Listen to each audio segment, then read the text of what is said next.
Um, well, hello everyone, and welcome to Railroad Landscapes by John Sanderson, and hosted by the Center for Railroad Photography and Art. My name is Haley Page, and I'm the center's Exhibitions and Events Coordinator. Tonight's programming, we will hear from a fantastic photographer who's working on some really exciting projects. But first, I'm going to run through some quick housekeeping information on Zoom webinars controls. And then I'll be turning the mic over to our executive director and President Scott Lotus to tell you a little bit more about the center. As I mentioned, we use Zoom webinar for our presentations, which means that the audience members do not have access to their personal audio or camera during the event. You can change how you'd like to view the presentation, and you can do that in the top right corner of your Zoom screen. On the bottom of your Zoom screen, you'll see a number of icons. Please use the chat function for any comments you have during the presentation. It sounds like a lot of you know how to use that pretty well by now. By selecting all panelists and audience, or I think it's everyone, you will ensure that everyone's able to see your comments. And then please use the Q&A function to submit any questions you have for John. Following the presentation, we will host a Q&A session. If you have a question at some point throughout the presentation, just make sure to drop that in the Q&A, not the chat, to ensure that we see it. We'll be looking for questions in that Q&A, not the chat. And just as another reminder, we will be recording today's program, and everything will be made available on our YouTube channel early next week. That's our YouTube channel is youtube.com/railphotoart. And I will just go ahead and drop that in the chat right now for everyone. With that, I will just turn it over to Scott real quick. All right, well, thanks, Haley. And as you can see, I'm coming to you from my favorite room in the house this time of year in my backyard. We're having a lovely summer day in Madison, Wisconsin. We've been doing these online Zoom presentations, well, going back to more than 2 years now since the pandemic started in March of 2020. We hosted our first one in April of 2020. We've done them almost monthly since then. We had a brief hiatus this spring as we returned to in-person programming with our first Conversations conference in about 2.5 years. But it's great to be back with you on Zoom tonight and see so many of you out there. I love seeing all of the check-ins from all over the country and even Canada in the chat. So welcome and thank you so much for joining us. The Center for Railroad Photography and Art is celebrating our 25th anniversary this year, and our mission is to preserve and present significant images of railroading.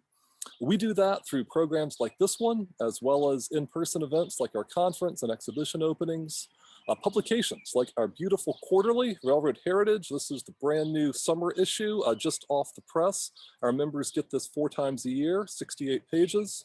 We also publish books, and we have a new one coming out at the end of the summer that we are really excited about. It's called Continuity and Change: The Lure of North American Railroading. This will go on pre-sale off of our website on August 1st, and we will have orders beginning to ship September 1st. We'll be doing a Zoom preview of this on August 16th. Mark your calendars for that one. We also have programs featuring photography awards, and we will be announcing this year's winners on August 1st, so stay tuned for social media and on our website for that. We also put together traveling exhibitions that go all over the country. Haley could tell you more about those, but for now you'll just have to check our website. Maybe Haley, if you could drop a link to our exhibits page in the chat. We have several shows out on the road right now, including at the National Railroad Museum just up the road from us in Green Bay, Wisconsin. And probably our biggest single program is our archive. We have more than 500,000 railroad photographs and other pieces of visual art in our archive now. And we could not be more excited by our most recent acquisition, the majority of Richard Steinheimer's photography, which just arrived a couple of weeks ago in Madison. We are eager to get working on it and to begin sharing it with you. All of you who are our members support everything we do at the center, and we cannot thank you enough for that. And if you're not a member yet, we would love to have you. Members make possible all of our work, and we hope you'll consider joining if you're not yet. Haley, if you could drop a link to our support page in the chat for that. $50 annually. That again includes 4 issues of our quarterly journal, Railroad Heritage, And we are going to also start doing some members-only programming on Zoom. We're going to launch that later this summer with a behind-the-scenes look at the Steinheimer collection and our archivist's work on packing that up in California, transporting it to Madison, and maybe even show you a few sneak previews of some of the first images we're getting started on processing there. So look for that later this summer. Again, that'll be a members-only event offered over Zoom, and we're excited to be able to start doing that. But that all brings us back to tonight's program, which I think you're really going to enjoy. I have had the great pleasure of watching tonight's presenter grow and progress as a photographer over the past several years, and I'm really looking forward to hearing more about his work and seeing more selections of it tonight. And so to introduce him, I will turn it back over to you, Haley. Great. Thanks, Scott. It is my pleasure to introduce our presenter tonight, John Sanderson. In tonight's program, John will discuss the origins and progress of his ongoing photographic series, Railroad Landscapes. This project explores the territory adjacent to America's railways using large format film cameras. An ongoing project since 2009, this work has taken him throughout the United States in search of photographs. Along the way, Sanderson has captured the unique way the American Railroad bisects cities, towns, the countryside, and the vast wilderness. The project deliberately leaves the train out of the picture, reflecting instead on the landscape as something independent of its intended use.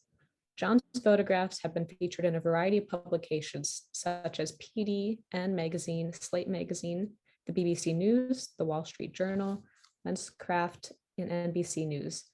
Two projects, Fallen Flags and Railroad Landscapes, have been the subject of several solo exhibitions.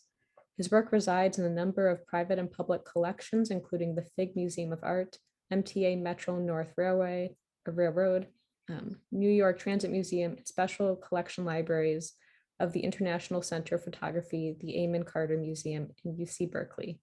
You can learn more about John's photography in a moment, as well as on his website, which I'm going to drop in the chat.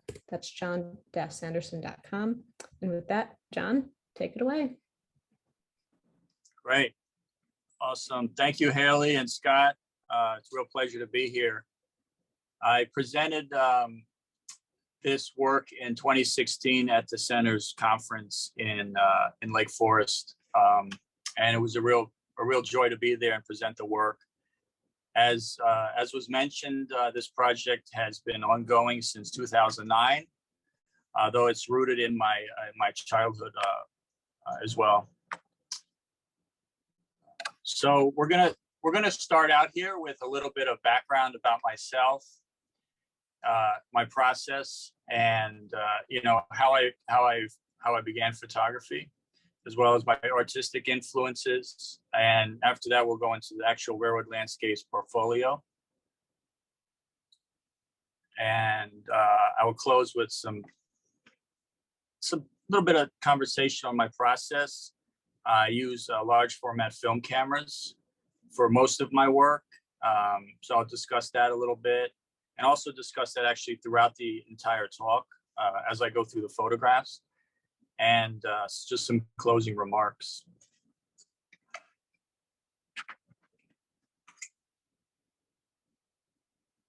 After I've photographed for years, and I was developing my practice, I started thinking back on my childhood, and there was a moment that I often think back on when I was driving home back to New York City from Delaware, where I lived for a couple of years with my father. And I wrote, at 8 years old, I lived with my father in Delaware. We often drove 2 hours back to New York City, where we lived previous, and where I eventually ended up again. We left in the early morning in order to beat traffic. After about an hour driving on the New Jersey Turnpike, the sun would begin to rise in the east over the landscape. I often slept most of the trip, but this time I awoke beside Dad in the pickup truck. It was a particularly rich sunrise. As he drove, I looked out from the window and spotted a most intriguing sight. Against the bright sky in the east, a colorful hot air balloon rose up above the landscape, its translucent color illuminated with the rising sun. Focused instead on his drive, Dad seemed to have missed the sight. Strangely enough, his missing out made it only more special. Amid the young life I was living was this confidential moment of solitude, wonder, and mystery. I still bring that with me during my outings with my camera and photographing the United States. And it's this kind of childhood wonder is still a big part of my work. In this particular slide, you can see in the bottom left here, it's just a portrait of me with my 8x10 view camera, which I use for most of my work. John, you're not sharing your screen yet. Oh, shoot. Sorry. That's okay for now, I guess. It's a good thing I didn't start. I wasn't sure if you were intending to yet or not. All right, here we go. Okay, there we go. There we go. Great. Perfect. Good. It's my title page. Contents. And where I left off. This is my 8x10 view camera on the left. On the right is an interesting little picture that I took atop Rockefeller Center on the viewing observation platform. And I actually went up there one year when Louis Abledinger was visiting New York City, who was a contributor to the center and an amazing photographer in his own right from the Dakotas. And he had come to New York and we were doing some touristy stuff. And being a New Yorker, I don't really do much touristy things until people come from out of New York. So we went up to the top of Rock Center and I looked to the west and I saw between these two skyscrapers was this little sliver of a building. And it's the building that I actually grew up in Midtown Manhattan. And we're actually still at my studio where I am now. And I loved seeing it from this perspective because it was like my whole adolescence and my development was all kind of based on living in this area in Midtown and this tiny little building amongst all this massive structure. So I began photography in my teens for the most part. This is one early work that I was photographing in 2003 when I really began photographing with a 35mm film camera. This is Burgers, Newburgh, New York. And so a lot of my early photography was along the Hudson River Valley because it's close to New York City and we would often drive up there in order to photograph.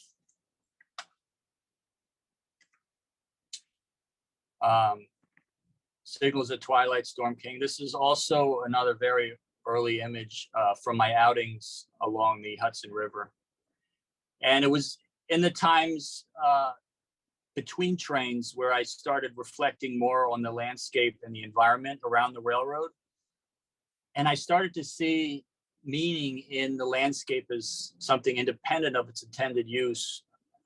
And I started stepping back and seeing how I could photograph the railroad independent of the train. And this is one very early image that reflected that that perspective that started to grow on me quite slowly, creeping up on me. Now I'm going to speak a little bit about my influences.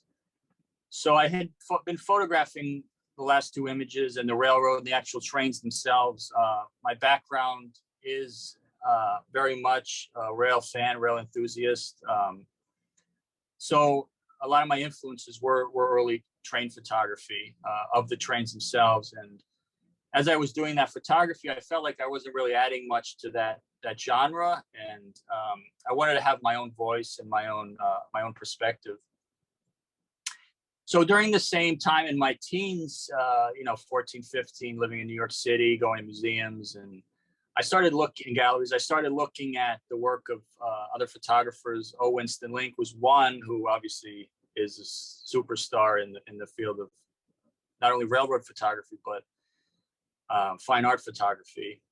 And his work was hugely influential to me when I saw it. A lot because a lot of it was because he photographed the environment rather than just the train, even though the train is a very distinctive part of the compositions that he created.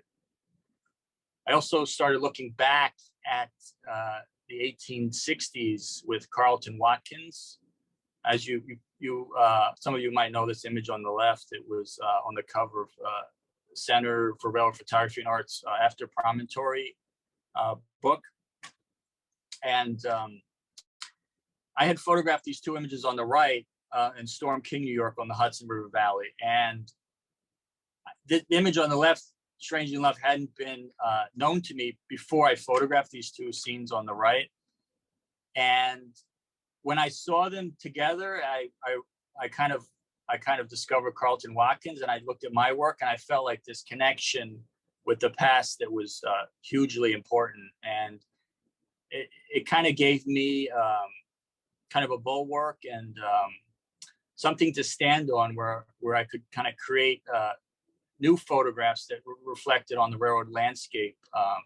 But also we're working in this tradition of railroad photography that wasn't really about the train, it was about the environment. And what's interesting about Carleton Watkins, when the time he was working in the 1860s, is that this was the incipience of the American Railroad. And he was photographing, and other photographers were photographing the landscape because of how the tracks were being able to be built across these vast landscapes in spite of the vast terrain and mountainsides and landscape. So that I really connected with that feeling. I also looked at William H. Rowell, who worked on the East Coast and Pennsylvania for the Pennsylvania Railroad. And the emptiness of these works really struck a chord with me, and I felt like I could expand on that style. Here's another view of Carleton Watkins' Twin Redwoods. And on the right is another image of mine, very early, 2002, of a Metro North train on the Hudson River Valley. This is a very early print. But again, the connection between the past and the present was quite interesting to me.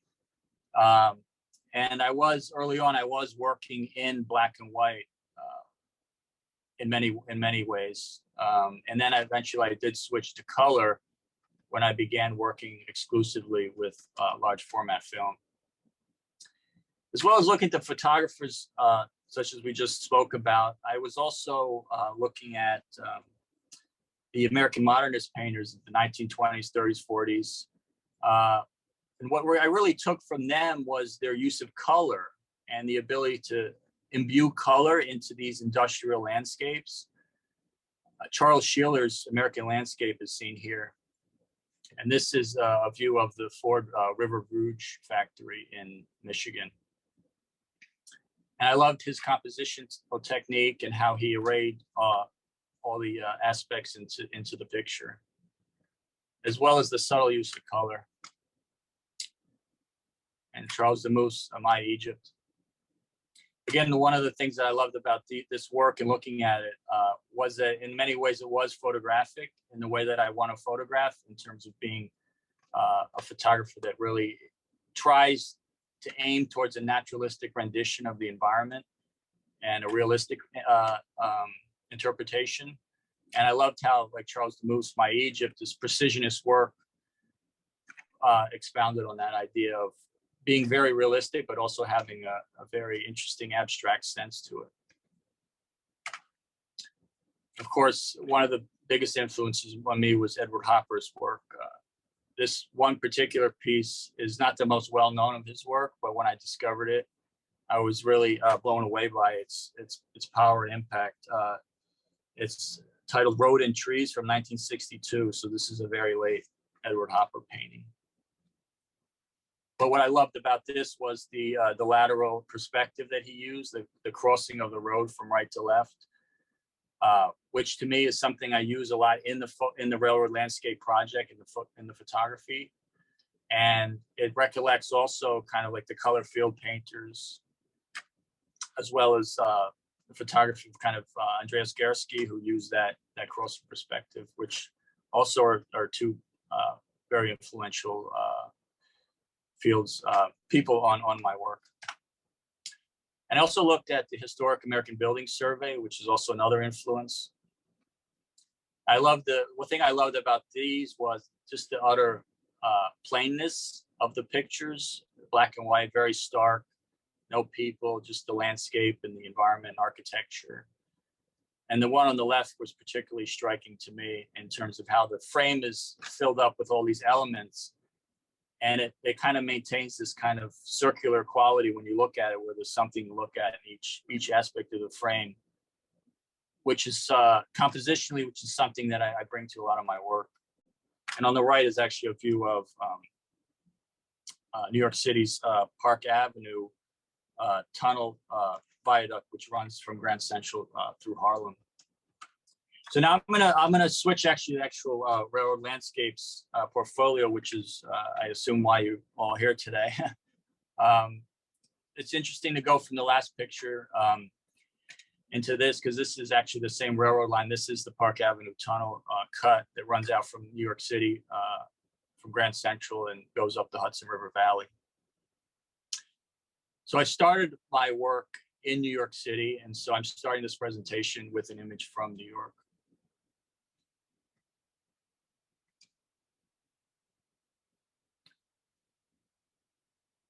This is another view of New York in Queens, the New York Atlantic Railway's Maspeth line.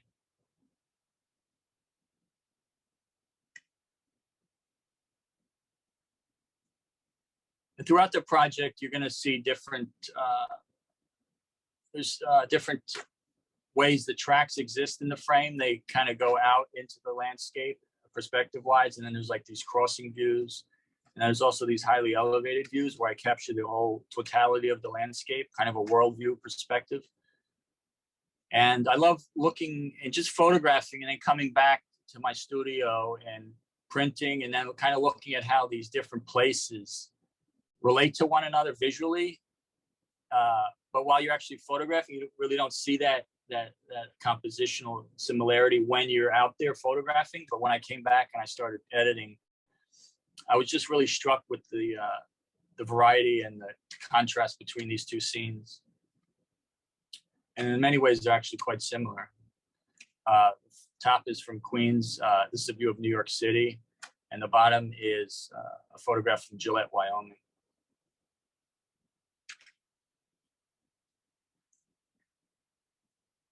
So I'm kind of going back and forth chronologically.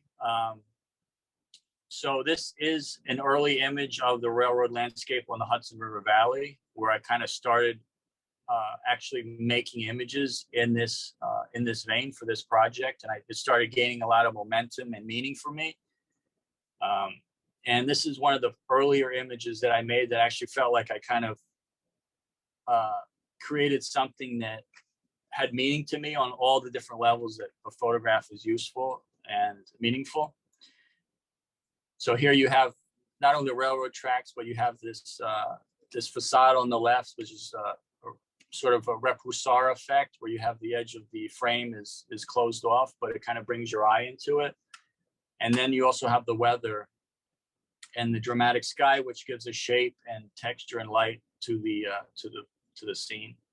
All very important things in my photography. But again, the railroad tracks throughout this project are the leitmotif. They are the theme that connects everything together. So there are a lot of scenes that I photograph where I'm like, I say no to a lot of locations and places that I come across, because they just don't fall into that framework that I look for in this project. This is Steelway Shipyard. This is a pretty popular image from the project, and this is one where I learned how to photograph these scenes of the railroad that are using kind of a panoramic aspect ratio. I had visited this place many times, and I tried to photograph it with a 3:4 aspect ratio, and it just didn't capture the flow of the tracks, from left to right. So finally, I realized that I could use my 4x5 camera and actually make 4 different exposures using the shift movements of the camera, and I was able to stitch them together without actually rotating the camera. So I could keep the 1-point perspective, as you can see, and have all the layers of information kind of flow out from the central point of the picture. And I started to review this, and I started to apply it to other scenes and locations that I was photographing and continue to photograph. Early morning. This is another Hudson River view.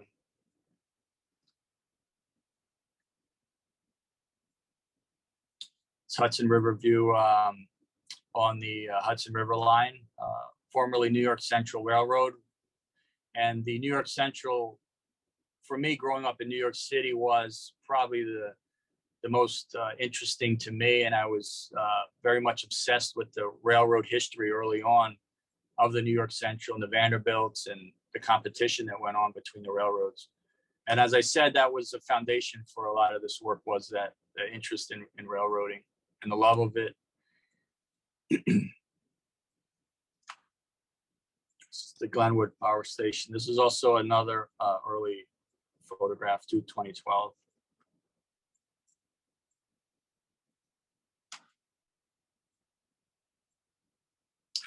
Main line north of Woodlawn. This is also Metro North territory. And there's also another photograph by William H. Rao. It's called, I think, Mainline East of Cove. And it's just, it's a view of the tracks going off to the distance. And I found this scene and I want to photograph this in response to his work. And in 2015 and 2017, I was able to photograph the West. And I photographed the East Coast and the Midwest United States. And I wanted to kind of go west to get a more holistic rendition of the railroad landscape, because I felt like even early on that this project wasn't so much a regional project, but a national project, because the railroad is a national entity. And I really wanted to explore the railroad specific to the transcontinental crossing. This is another Hudson River view. This image is included in the Center for Railroad Photography and Art's most recent publication, The Art of Place, Railroad Anthology, which I'm very happy to be included in that.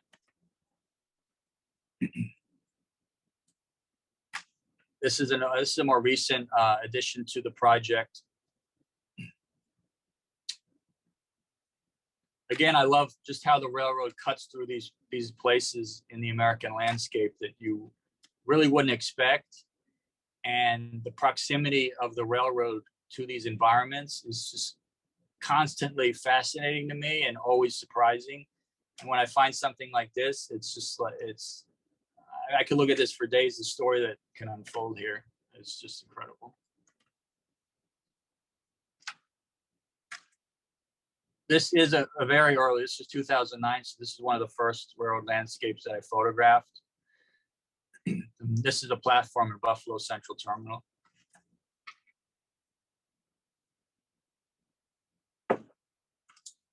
Again, I love to use that crossing perspective because it does give you the ability in photography to capture all these layers of information from near to far, as well as having the beautiful crossing of the tracks along the frame. And the gesture of the tracks is a hugely important thing for me throughout the photography, and it's something that I love to explore. This is a quite interesting photograph for me, a recent one as well, but also one that's has a lot of meaning for me. I photographed this on a trip to the Midwest, specifically to the Rust Belt, with a good friend and very extremely talented photographer friend of mine named UF Friedlander, who you should all really look up and look at his work. We went on these photo trips together, and this is one of the images that I took on that trip. And I'm actually standing, this is in New Boston, Ohio. I'm actually standing on a flood wall that sits along the Ohio River that separates the railroad and the river from the left side, which is an old industrial center. I think it was a steel mill. So I'm standing on this flood wall. I'm about, 13 feet high up. And I had to climb up there. And then I had Yoav pass me on my tripod, my 8x10 camera, which is here, as well as my camera bag, which has all my film. And I set the camera up on this little 2-foot wide concrete wall. And it was something to photograph this scene. And I really think it paid off because it does have this really interesting quality where you have these various lines throughout the picture that separate each element. And next I have actually a little video treat for everyone. while I was taking this picture. So this is a view of me actually on the flood wall setting up my 8x10. Let's see. So here I am standing on this 2 feet wide, if that, concrete wall. And the leg of my tripod was actually, one of them was actually on the ladder itself.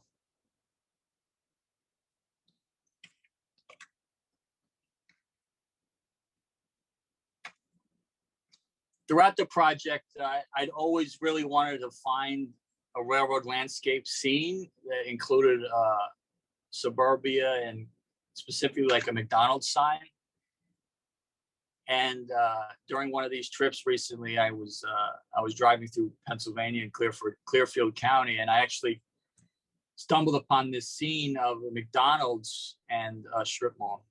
And again, just like the proximity of the railroad to these places is really fascinating.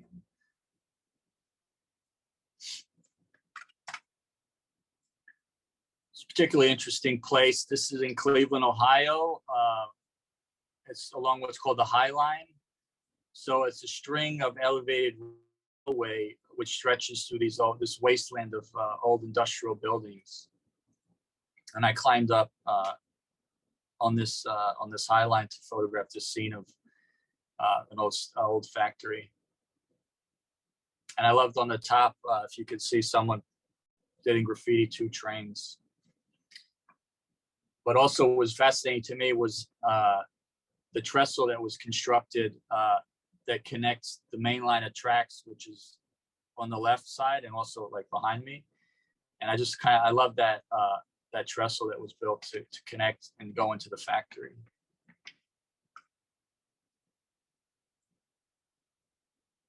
This is a view of grain elevators, Indiana. This was taken on a trip to speak at the Center for Railroad Photography and Arts Conference in Lake Forest in 2016. So I'm very thankful for them that they were actually able to sponsor a little bit of my work. So I was able to actually create a lot of photographs because of the center's support.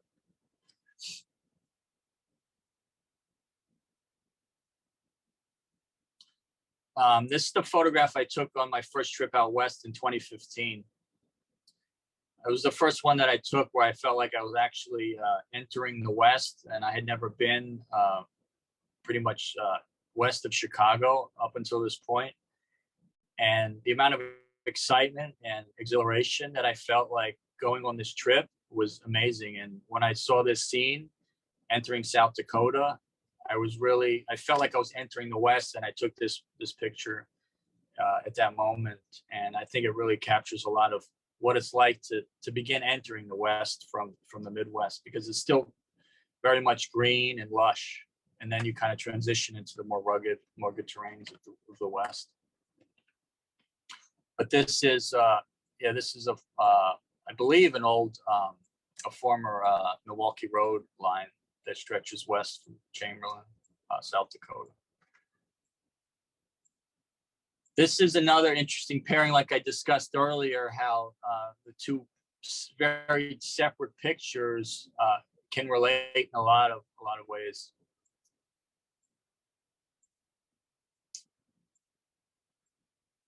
And I think this is pretty self-explanatory, though. I love the use of the grain elevator, and on the opposite side you have the parking garage stretching over the tracks, which is a very symbolic thing in terms of the idea of the railroad being displaced in many respects by like the automobile.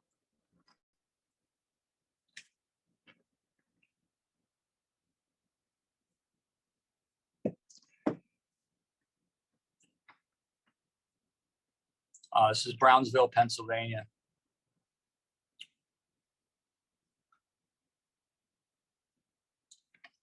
This picture was taken in 2017 on one of my Western trips. I had lived in Carbon County, Wyoming, for the year, photographing at a dude ranch there. And on the way back, I took a trip to photograph, and I stopped in Sayre, Oklahoma, And I had marked out this particular location for my work. And I found this spot, and I was just fascinated with the location. And I thought the light was really terrible because it was just absolute like cloudless skies, bright sun.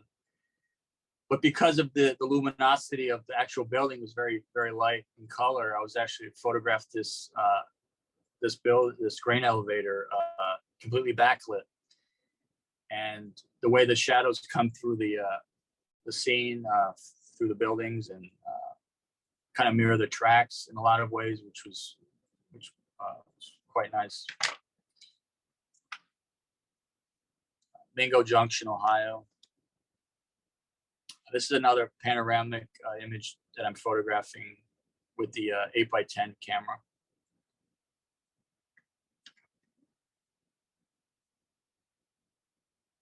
Studebaker, South Bend, Indiana.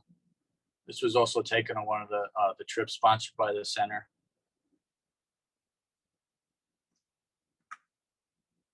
So if you look at the last image, on the right here is the view of my camera setup photographing the Studebaker plant.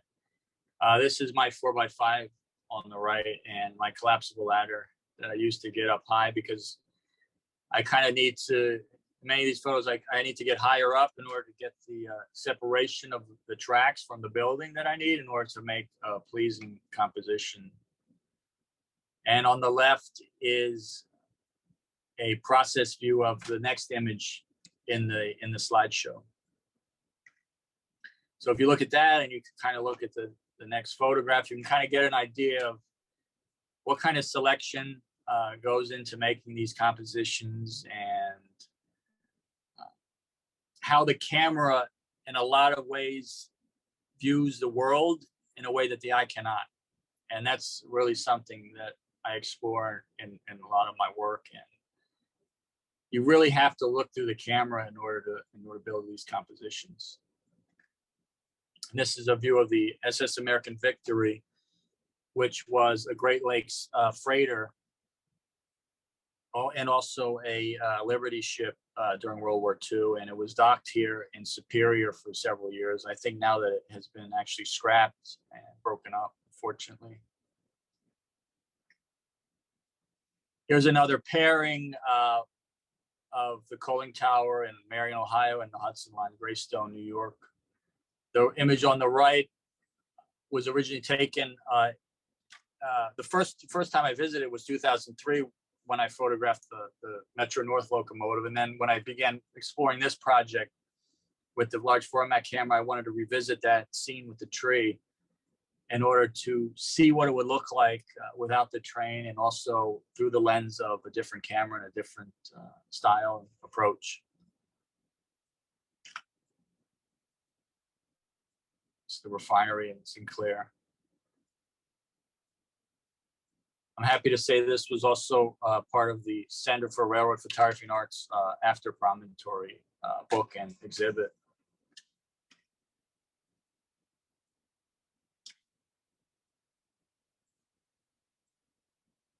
This is a view of the Overseas Railway in the Florida Keys. I traveled quite a bit through Florida, and this is the only railroad landscape image that I was able to find there. But it does capture the Overseas Railway, which was built by Henry Flagler I believe in the 1920s. And I actually photographed from one of the keys looking north, and then I drove as fast as I could to the next key, and I got the other perspective looking the opposite way.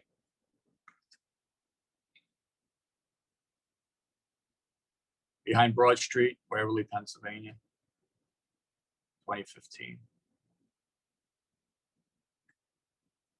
Again, I love how the railroad bisects these very unusual backyards and back alleys of the country.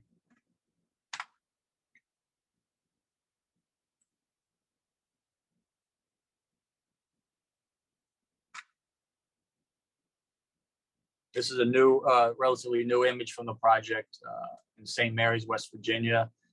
I've been photographing quite a bit along the Ohio River in this region of West Virginia, where the river actually separates West Virginia and Ohio, and it's quite a beautiful place. And the railroad line that runs through there is quite something, because it bisects all these little southern towns.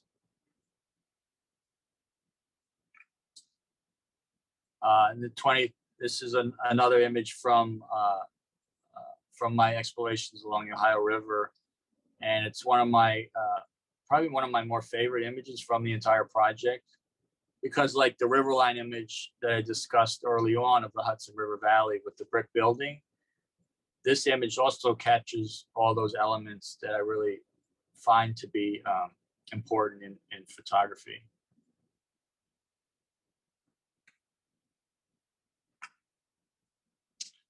This is interesting, and this is a Shaker pub in South Union, Kentucky. Of course, some of you might know the Shakers was a religious sect in the 19th century and early 20th century. And their architecture was quite beautiful. And I'd always been a fan of their history and their architecture. So finding this building was special to me. And its proximity to the railroad, again, was very opportune. Sloss Furnace is Birmingham, Alabama. Another image where I'm really kind of showing the history surrounding the railroad and the proximity of the railroad to these places. And the Sloss Furnaces is one of the more historic sites in the South, because Birmingham kind of was known as the Pittsburgh of the South because of its steel industry. And this particular mill is a historic site, and it's preserved pretty much as it was when it was deactivated. So it's definitely worth a visit to go see it and experience it. And the colors, again, in this scene are just so beautiful. So here I'm returning again to the Western United States. And this is another panoramic image that I created with a large format camera, kind of capturing the expanse of the landscape and the layers of meaning and roadway and tracks and the wilderness of the landscape.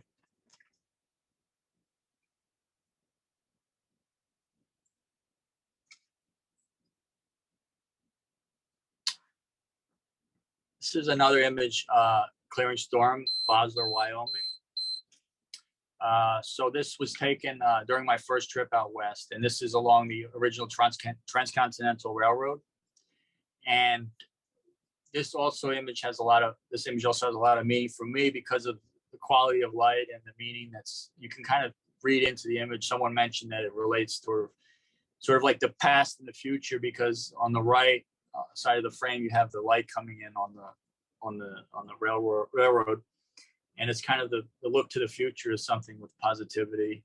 And on the back, the left side of the frame, you have kind of this pole that's kind of being pulled backwards. So there's this kind of a dichotomy between the two edges of the frame. This is a little bit further to the west of the last picture, Walcott, Wyoming, which is a ghost town.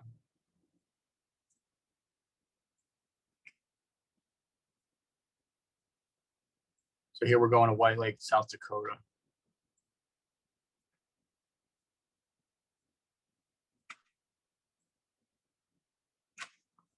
Another image from South Dakota.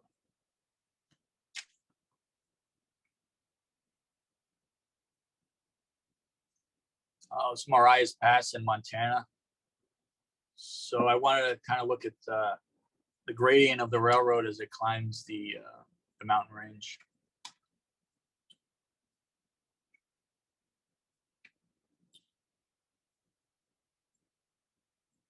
This is a bootlegger tunnel in Moab, Utah.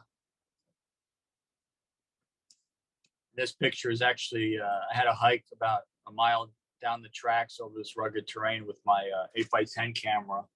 And I had to climb up this rocky cliff here on the left in order to get the correct perspective that I needed to make the photo fall into place. This is Boyson Reservoir in Wyoming. This is an entirely man-made lake.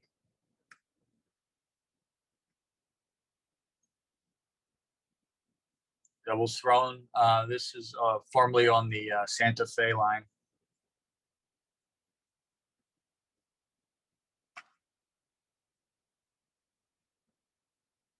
So again, as I went out west, as you can see in the photographs, there was, typically I'd photograph a lot of, I'd be focused on buildings and the expression of architecture and the railroad. And I was looking for that in the West, and I did capture that in a few scenes, but a lot of what I had to respond to was the beauty of the landscape and the scale of it. Because obviously there's much less architecture and urban environment to go on in the West. And that's one thing that I want to actually explore the West Coast United States for this project, because I feel like there might be more of that urban environment to photograph there. And that is one place that I haven't explored is the West Coast.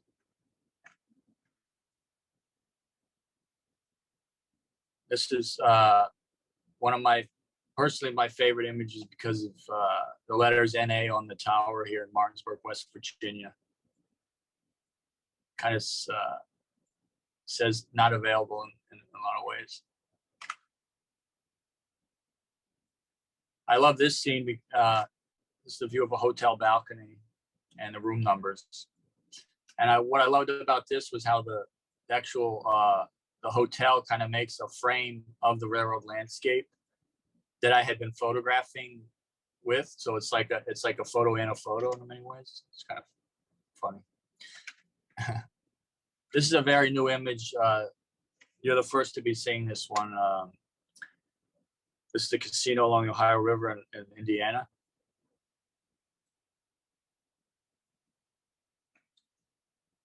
And the casino itself is, as you can see, it's meant to look like a steamboat.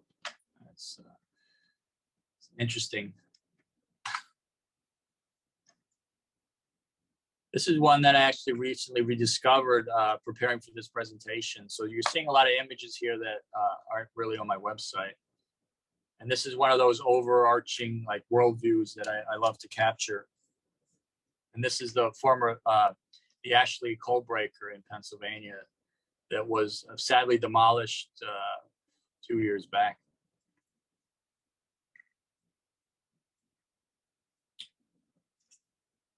Here is another video that shows me capturing the next image in the slideshow. So I just photographed it and I'm actually unloading the film holder from the camera. And this was on a trip with my friend Yoav Friedlander. So he was able to take the video of that. This is the scene that was photographed.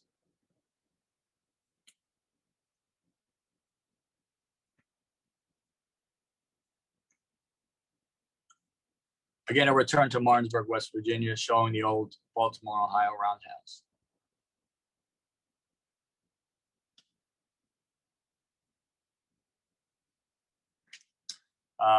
This is a steel mill in Cleveland, Ohio. This was also taken on one of the trips to the Center for Railroad Photography and Arts Conference.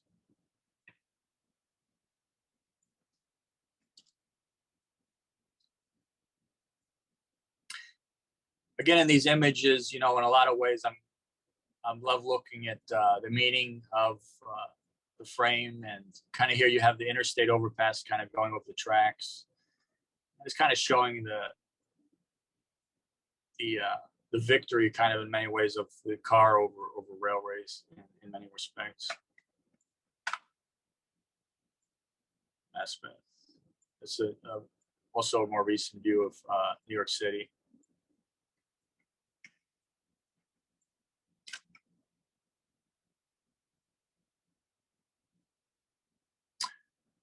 This was an interesting image, diptych, another view of New York City from New Jersey.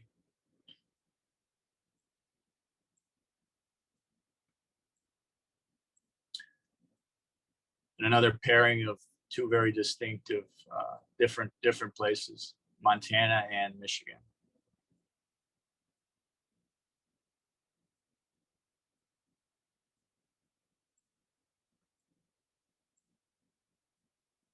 This is another image that I recently rediscovered. This is the dam in Thomaston, Connecticut.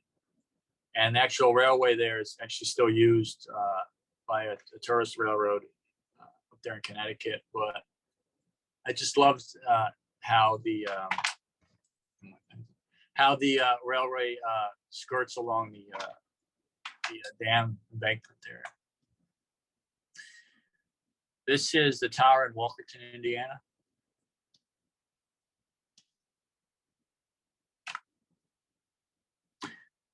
This is also another new image that you all are the first to see.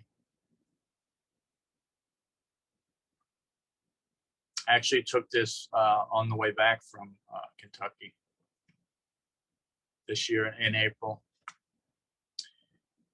And I'm going to leave you with a picture of the grade crossing in Nappy, Long Island, New York, 2013. This is the last image that I'm showing you in the Railroad Landscapes portfolio, but I'm going to discuss a little bit about my process right now. So if you see on the right here, this is just a picture of my my Google Maps where I have all my locations pinned out.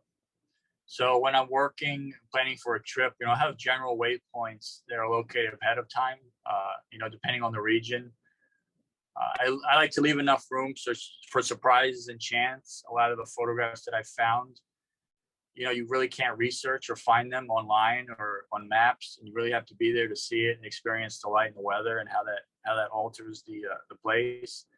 And there are many places that are great photographic opportunities, but for me, at the time I'm there, it may not be good light or good weather. So I'll often go back several times in order to photograph it in a way that works for me and my vision of the scene.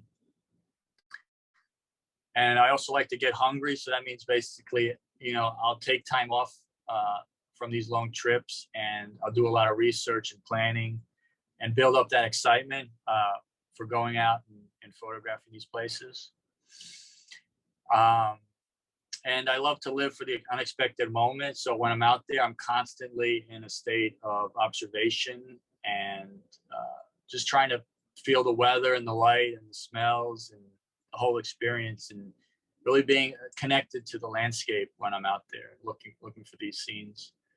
And like I said, a lot of the photographs that I made were found on the moment and photographed very quickly. And then there are others that just don't work out at the time.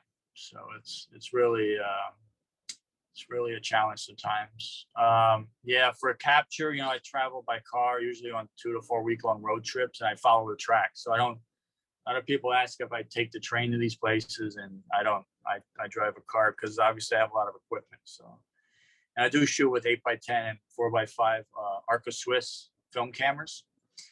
And this is, like I said before, because of the camera itself gives me a lot of control that allows me to create these scenes of buildings and structures where you not only have very high resolution to make fine art prints, but you can also align the perspective in a way that makes it a more realistic rendition.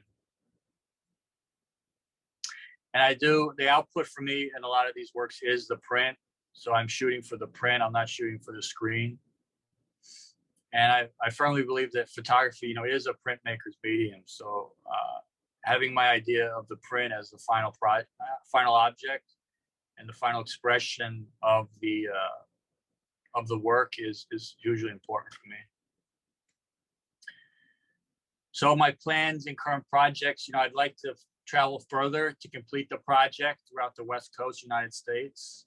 And I'd also like to build on the popularity of this Railroad Landscapes project. It is probably my most popular project. It's been featured on a lot of mediums. And so my idea really is to get a book going on it, do continued exhibitions and lectures as well on it. Because there is so much to explore and so much to say about the railroad and the railroad landscape. And right now I'm working on the Kentucky documentary photo project. So I was commissioned to photograph Kentucky. And I just got back in April from a month-long trip there, photographing all throughout the state and doing not only capturing the landscape there, but also the people and the ideas of the South in the contemporary landscape.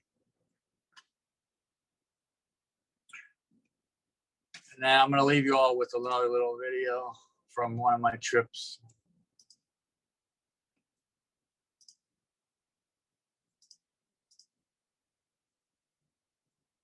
This is when I'm photographing one of the locomotives for my railroad, my locomotives project, which is a survey of the streamliner locomotives that EMD created, the E units and F units, which is another project that you can look at on my website. And it's kind of my return to photographing the train in my photography. So, and that's it for my my presentation. I hope I was unmuted that entire time. So.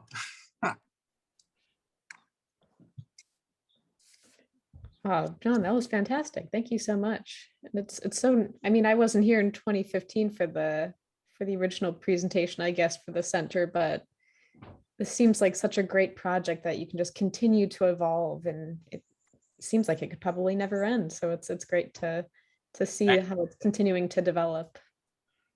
Thank you. I appreciate that. No, great show, John. Thanks so much for sharing. And as Haley said, I mean, the update for what you've done since we had you for the conference a few years ago is just great to see, and the new direction and new imagery. And I know we've got some questions coming into the Q&A already. Haley, I'll let you take a moment to skirt those, and I'm gonna sneak mine in before it gets buried. But I am just wondering a little bit, John, if you might say something about your work in the field, particularly when you're out looking for compositions. You know, you show up in one of the, I mean, I've certainly become more interested in trying to do some photography in this vein over the last few years, but I still really react, I think, more strongly to the trains, and the trains are often what ground my compositions. And so without them, I sometimes feel a little bit unmoored, like I'm not quite sure what I'm looking for. So I'm just wondering if you might say a little bit about what you're reacting to, what you're looking for when you show up in a town and you're trying to get that image with the tracks in just the right place to tell a story about the railroad's imprint. That's a good question. Difficult to answer. You know, a lot of it is, again, the layers of the photograph. Does the place have all these elements that the photograph can exist in of its own without actually the train itself? And I'm actually, I feel like, you know, in my earlier work when I was working with the train, and you know, I love these environments so much and the railroad so much that in many ways I had like a sneaking kind of like hidden agenda, because I wanted to make work that could maybe appeal to like a larger audience in a lot of ways. And I felt like doing the train was one thing, but it kind of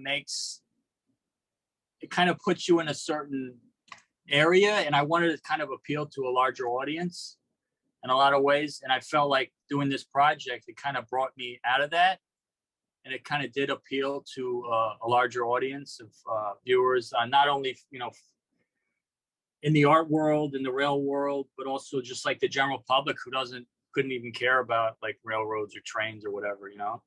Mm-hmm. And yeah, so I had like this sneaking ambition to kind of want to be, you know, relevant and create work that would appeal to a larger audience.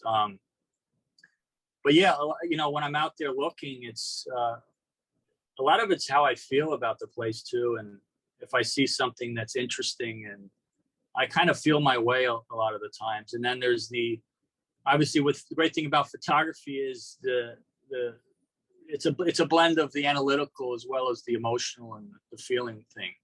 So you feel your way in a landscape and you're somewhere, and then you sort of have to analyze the place and figure out like, how do you align everything to make it into an expressive scene or print or whatever your goal is.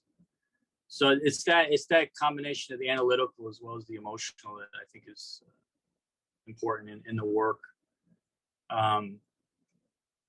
And yeah, I mean, and also a lot of the train. I mean, if you took a lot of these scenes that I show you, if you put a train in it, I kind of sometimes imagine like if there was it wouldn't work, you know, it just would like it would block the building or block the, you know. And also one of the things I'll mention quickly is, you know, when I started shooting with the large format camera, it's you're shooting you know, at very smaller apertures, you know, f32, f64, and you're actually shutter speeds are, you know, a range of like a second to at most like maybe 1/8 of a second. So you really can't capture movement. Though I admire men like Winston Link and others who photographed at night with 4x5 cameras, you know, using the flash bulbs, and he was able to do it at night. So it's really quite an admirable thing he did. Respect that. But yeah, with my work using daylight, natural light, like couldn't really capture movement that much, and that wasn't the only reason why I left the train out, but working with those cameras, it kind of slowed me down, and it made me more contemplative of the landscape, you know, independent of the train in many ways. Yeah, and I felt, yeah, no, I guess that covers that. I don't know. No, I really appreciate that, and I love that. I love that you're still coming at this from a place of just your deep love for these places and trying to convey that through your work, which I think it does beautifully. And Haley, we've got a bunch of questions in the Q&A. Do you want to? Yeah, so I think a good follow-up one to that, we have someone who's curious about, I guess, how you just work in the field with such a large format camera, and how, like, if you've managed to kind of streamline usage. But I guess like a part two of that I would like to tack on is, you know, you say you leave room for flexibility on your trips. How do you know when you find a scene that you want to photograph? Yeah. The streamline of the camera, it's not really streamlined at all. It's like bulky. I have like 4 bags of camera equipment. One of them is just my film holders, my changing 10. And the camera itself, actually, you can see it here. This is my 8x10. So the camera itself comes off the tripod. It's mounted on a rail. And you can I actually leave it on the passenger seat of my car, like sitting there. And then when I'm ready to take a picture, like I'll just, you know, take it out of the car and put it on the tripod. And it's pretty quick. Like if I see something, I can have it set up, you know, within 5 or 10 minutes and photograph it. So it's, you know, it's quick. It's not. And then if I have to go on a hike or something for a shorter distance, you know, I can pack it in my bag and do that. Yeah, but again, like it's not really about streamline. It's not about being quick. It really is about the slower process of working with the camera, and kind of taking your time.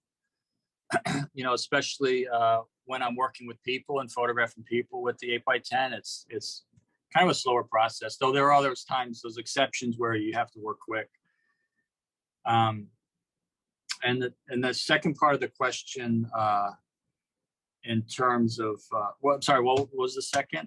Well, I guess I was curious because this person was talking about like trying to streamline the photography, but you talked about how, you know, contemplative and analytical finding these spaces are. So I'm curious how, as you're going along your road trip and kind of just exploring the landscape, how you decide when you found something that you want to kind of take the time to photograph. It usually starts with one thing. Like I'll see it's about making connections, you know? So like, for instance, there's a picture in the sequence of in St. Mary's, West Virginia, of the general merchandise store. And there's a pickup truck and then the tracks. And that picture, actually, I made that picture, and there was a gentleman across the tracks who we met, and I ended up taking a portrait of him. So it was actually, you know, he was actually in his family, the old store, and he actually maintains the property and everything. So I was just there photographing the railroad landscape and the building, and then we actually met him, and I took a portrait of him, and we actually ended up going to his home. And And it's just building these connections, and kind of one thing leads to the next. And it's just kind of about being open and being open to the unexpected. But yeah, I do, like I said, I do say no to a lot of scenes and places that I encounter for the project. And so there is a lot of that, being very particular for this project and what images are included and excluded. Again, also, I look for places that have this relation to American history, that can describe certain qualities of the American experience too. So in a lot of ways, I'm looking for scenes that have that and are layered in that history. Yeah. John, I had a couple of questions come in about film type and processing. I wonder if you might say a little bit about what kind of film you're shooting, and then how you're processing it and making your prints. Film is just, you don't have much choices left, so I shoot with Kodak and Fujifilm. Mostly color. I mean, there's color negative and E6, slide film. So I shoot with both of those. Depending on the scene, I tend to shoot color negative. I guess when there's you need a wider exposure range or exposure latitude, I'll shoot for color negative, like if it's a low light scene like dusk or dawn or something like that. And then I'll shoot probably slide film when the color is of a particular way, fashion that I might find it harder to print that particular color. And shooting the slide transparency film, it gives me kind of like, for my own peace of mind, the ability to capture that color more accurately. So when I'm actually scanning and printing, I don't have to try to achieve that color that I saw in person, to too much of an extent. So, but 8x, I mean, it's not cheap, the film's not cheap. So it's definitely, like, now more than ever, it's like I have to be very deliberate in what I'm photographing, and like being very careful and like thinking, kind of pre-visualizing in your mind, like what the photograph's going to be like. And then when I process the film, I'll scan it for proofing on a flatbed scanner. And then if I make larger prints, I usually have them drum scanned. And the drum scanner is, right now, it's like an antiquated technology. They don't make them anymore. They're not supported by the manufacturers. So the film is actually put on a drum and wet mounted, and it's scanned at a very high resolution. So you can really get all the detail out of these large format pieces of film that you can then go ahead and make prints, which I do. So I make digital prints either with inkjets, or more recently I've been on the left here. You can see a print of a streamliner, and this was done on metal. So this is the dye sublimation print on aluminum, which is a very quite a beautiful medium to work with, and it really captures, I think, in a lot of ways, the inner luminosity of photography in a lot of ways. So yeah. Another question too about the panoramas, and I was also curious about that. Are you basically just cropping an 8x10 or a 4x5 negative for those, or are you stitching images together digitally? And do you kind of have a vision when you're out in the field that you're going to print it that way, or is that a decision you make after you look at the work after you come back to your studio? No, mostly all of those are at the scene, the location. At the time I shoot it, I know if it's going to be in that ratio or not. Lately, I've just been shooting it on an 8x10 piece of film and then just cropping it, because then I have a little more freedom with how I want to approach it. Before that, I was using, stitching several 4x5 pieces of film together to make the panorama. And I also did, for a while, I was shooting the 8x10 with a split dark slide. So I would mask out one part of the film and then just expose the bottom half, and it would make a 4x10. So I was doing that for a while, but there were certain technical things with that I really didn't work out. It was more trouble than it was worth. I do the stitching with 4 or 5 sometime when when it's a very wide scene, it actually can expand beyond the frame of like a 4x10, like that scene in White Lake, South Dakota, of the depot and the minivan. So I use both of those techniques currently. Yes, working with such a bulky camera, are you ever able to, are there ever angles you want to get but you can't quite get because you know, simply can't get there? And have you ever thought about experimenting with drone photography? I can't say I've never been somewhere I didn't want to go with the 8x10. I mean, like that scene on the flood wall. I mean, if I didn't have my friend there, I wouldn't be able to do that because you got to help me get the equipment up. But yeah, I mean, getting on that view was something. So I don't feel like I've never been somewhere I can't get with the camera. It's great because it also opens up a lot of doors with people when you're working with people and trying to get access, because it does gain a lot of people's interest and curiosity, and it kind of makes you into this kind of awkward, weird, like historic photographer in a lot of ways, where people kind of get interested and curious. And drones, I've thought about drones a lot. I feel like the drone photography that I've seen, you know, I don't look at a lot of it, but I feel like people include too much with it. I'd love to use it in terms of composition, like too much in the frame. I'd love to use a drone and kind of use it like as like an 8x10, or like on a level where it could maybe be an 8x10 frame, or like something that's closer to the landscape. So yeah, I'd love to experiment with it for sure and see what would happen. Scott's a pro. Yeah. I don't know about that. I probably include too much sometimes too. But it is fun, especially in Wisconsin, where there aren't too many places to get high vantages otherwise. Yeah, that's one thing I'd like to do with it. Yeah. Maybe it could be from a bridge, you know, like. Yeah. Yeah, when there's just not that little promontory where you really want one. Yeah. We had a comment earlier referring to something you said during your presentation. The camera sees more than the eye sees, and one of our viewers was just wondering if you could expand on that a little bit. Yeah, it's well, it does. I mean, the camera does see more than the eye. I mean, when you pack all that information into an 8x10 frame, you're able to sit there with a print and really take in all of that detail and everything that's going on. And the perspective of the camera is unique to the camera, and the eye cannot see that perspective. And the way it frames the world, you know, like that scene of along the Ohio River in St. Mary, you know, with the house by the river and the tracks in the foreground.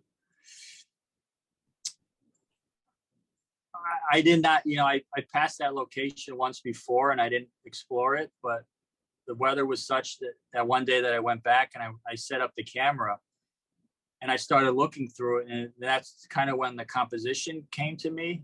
And the way that the 8x10 camera, it has a way of compressing space in a way that other camera formats don't. So you're using very long lenses. The average lens for an 8x10 is probably like 210 millimeter or 150 millimeters. So on a smaller camera, I mean, this is a long telephoto lens. So when you're actually looking through the 8x10, you're seeing the landscape, but it's very flat and compressed. So you're able to really capture all those elements together in one scene. Yeah, so I hope that it's sometimes hard for me to verbalize that, but it's yeah. No, that makes a lot of sense. I was even thinking about one of your early shots where you had the picture in a Manhattan, and you had the building that you grew up in framed between the two buildings. And I, just looking at that, I could appreciate the way that you could kind of study that scene and the details in it on that, you know, on that big image that you really can't appreciate when you're just sitting there looking at it with your naked eye. Yeah, I want to go back there with maybe my real camera. I took that with the cell. Yeah. That would actually be a great place to get back with the big camera. When you're out on photography trips, are you really like married to only focusing on the railroad landscape, or are there any other industrial landscapes that kind of grab you, or other subjects that you kind of stop to photograph as well? Oh, that's a good point. Well, I mean, like I said, I did start with the railroad. That was my first foray into photography, but photographing the railroad and following the railroad led me to like three of my other main projects. So when I'm going out to photograph, I'm not focusing on the railroad itself. I'm open to everything, which is good in a lot of senses, because it does open up the world to be able to capture all these different places. And following the railroad, it does bring you through the centers of all these towns and these cities. And there is so much that was built by the railroad and people, and so you can really use the railroad as an avenue to find more photography that documents the American landscape. And I have to be very thankful for the center and the railroad and all these things, because it did open up a lot of doors for me. I mean, that's about it. I think the railroad is a huge thing for me, but it's not the only thing that I photograph that I'm interested in. Mm-hmm.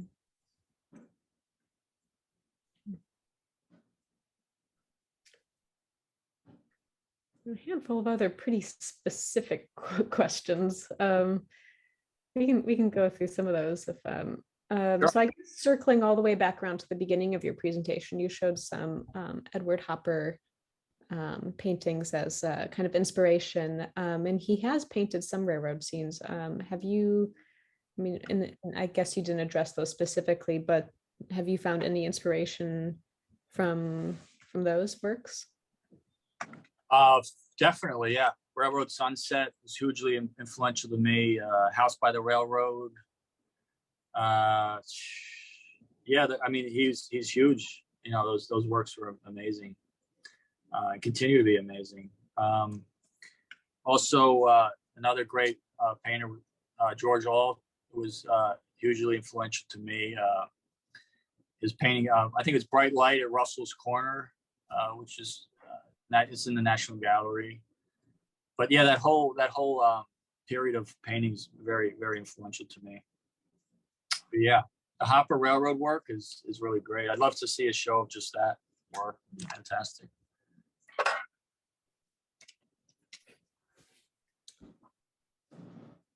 Let's see.